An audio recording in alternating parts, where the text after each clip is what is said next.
despite previous proposed reforms from previous events such as Rio Olympics, and you remember the famous Rio scandal, which is yet to be concluded, and Tokyo debacle.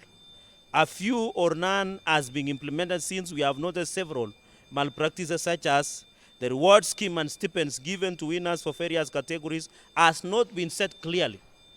They are just called for tea and mandazi in State House. It is like a tokenism, and we want to finish that tokenism in athletics, in our athletes and sports in Kenya.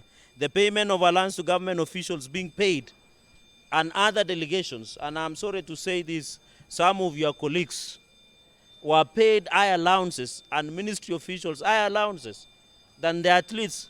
So we wonder whether the ministerial officials, AK officials, and your colleagues in your industry were doing other marathons that needed highest allowances. And I suspect so.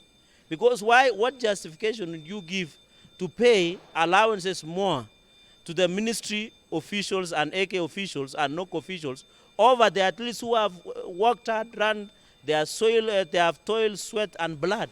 I want to challenge NOC, AK, Ministry of Sports, to publish and tell us how they selected technical committee, because we know they are nepotism.